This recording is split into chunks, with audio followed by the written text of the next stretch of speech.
Oh yeah, we got another Lexus day.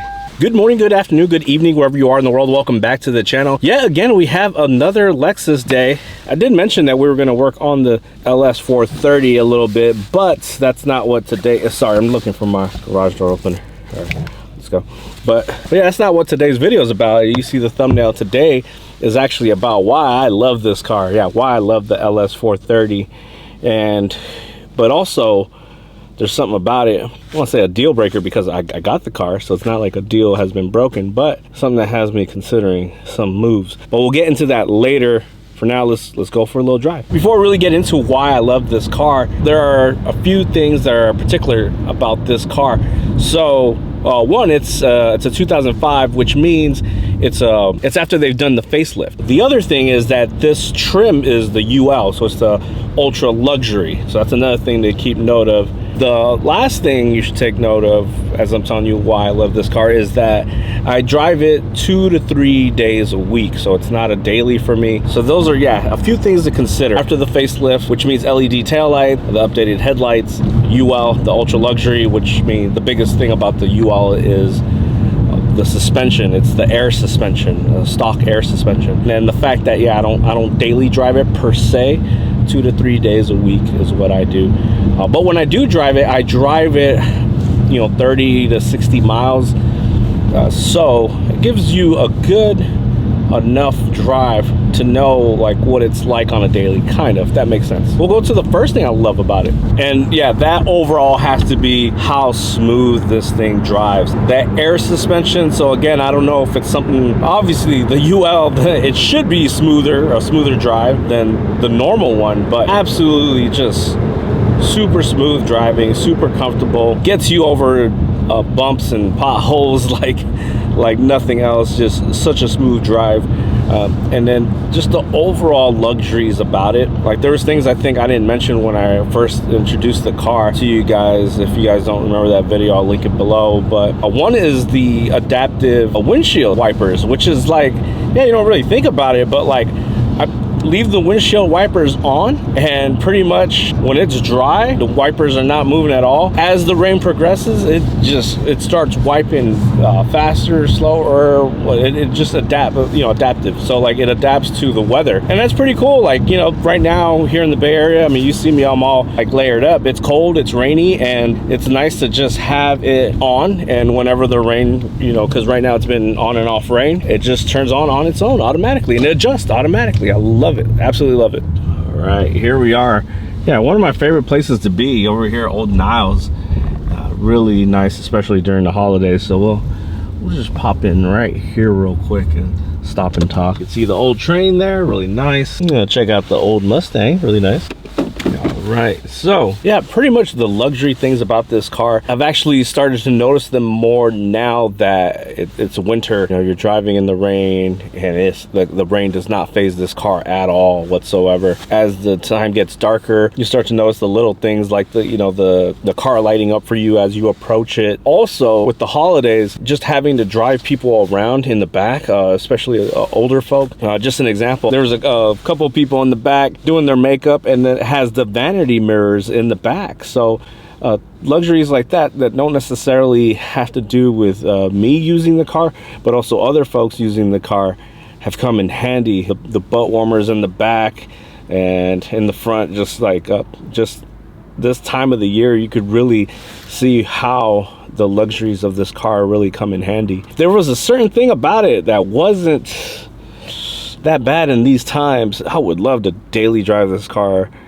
Oh yeah, road trip this car, just drive the heck out of it.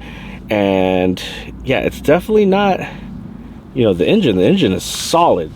These things go 300,000 plus, no problem whatsoever. Lexus engine. It's basically a V8 from a Tacoma, is from what I'm hearing. That's pretty much bulletproof. But in these times, especially in California, gas prices, $5.24 is what I just saw on the way here for premium. This is a premium only gas. So yeah, $5.24. That's steep. There was one day where I filled up this car at $90 to fill up. So I don't know where you're from, where you're watching this, but $90 to fill up this car. Was not expecting that. You know, that was when I was close to empty and I just needed to grab gas, and it was really high. Luckily, my work, they have this incentive now where they can fill up the gas for you. There's a company that comes down to where I work, fills up the tank for you at $1 off per gallon. So that's helping me a lot. So I think I'm paying something like $4.18 per gallon now for 91 octane for this car and the Abarth, the two cars that I use to go to work. But yeah, that, you know, staying in the subject about gas and miles per gallon, the car right now, and I'll show you guys, 22.5 miles to the gallon now. I drove this car to Sacramento and back now. If you're not familiar with the Bay Area, Sacramento is about 2 hours away. Yeah, it used half a tank of gas to go and come back. And now, if you think about it, right, big body Lexus, 4 adults in the car, V8 in the front, hauling us in the rain. You think to yourself, 22 and a half is actually not that bad, right? Because I think when I had my Porsche, the Porsche was something like 19 miles to the gallon. And I think our RX 330 is somewhere around that as well, like about 19 miles to the gallon. So the worst I've seen in this car, and that was me like messing around with it at first when I got it, and I put it in power mode, put the suspension in sports, and, you know, just really like push the V8. I think I did 17 miles to the gallon. But really on average, just driving to work, coming back home, I've been getting more of like a 21 miles to the gallon. So yeah, it doesn't sound... I mean, it could be worse, right, is what I'm saying. But it got me thinking, like, man, did I make a mistake getting this car right now? And I know, like, friends like Alex said, like, hey, you know, you didn't buy this car for the MPG, which is very true. But, man, when you have this car, you're tempted to drive it whenever you get a chance. Like, it's such a different feel from my other cars, the Abarth, the Alfa Romeo, the Ducati, of course, like... even the CT, I think the closest to it might be the RX, but then you're missing a lot of the luxuries that this car has that the RX doesn't have. Yeah, the driving experience in this, like, it's just so easy. It's so easy when you've had yourself a long day and you just want that nice little cruising drive. The LS 430, really, this is, man, it's such a nice car. It's very luxurious, such a fun drive in its own kind of way. Yeah, it's just the timing, the gas is really expensive. Got me thinking, should have I gone electric now? Because soon we are gonna have to go electric. Not necessarily, like we could still have our gas powered cars here in California, but what may happen is, or not what may happen, what will happen is that California will no longer sell brand new gas powered cars. I think they're saying, man, as early as I think 2023. Could be wrong, but that is just around the corner. My friend George, he was like, forget electric, man, and just get yourself a Giulia. You know, the Giulia is, man, a car that I've been looking at for a long time. But really, the Stelvio was another car I was looking at as well, but the price is yeah, a little bit higher than I got this LS. So yeah, this LS, to be completely transparent, I got it for $12,000. It had, I think, 107,000 miles on it. Really good deal, especially for the ultra luxury. Yeah, really loving this car. A beautiful car, big body Lexus. Really, it's that miles per gallon that is got me, you know, thinking to myself, should I just do the whole used market thing? Probably may even make a profit off this car, maybe a little bit, maybe get all my money back, put that money to the side, and then maybe think electric. I know there's people that love the Tesla, there's people that hate the Tesla. I've seen both. I know someone that has a Tesla who said, yeah, the build quality is poor, but once you start driving electric, you don't want to drive gas anymore. I don't know.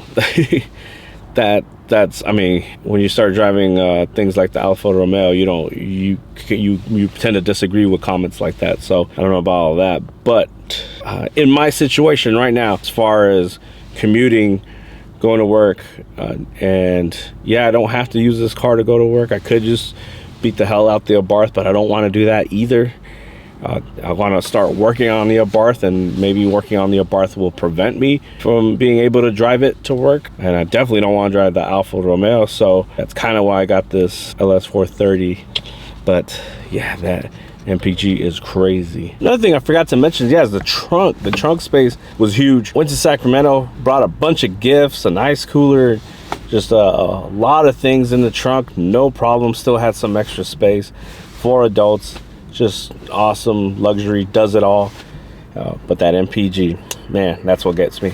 Anyways, that's gonna do it for today. If you guys like the video, make sure to give that a thumbs up. Share with anyone that might like this type of content. Subscribe if you haven't done so, and I'll talk to you guys later.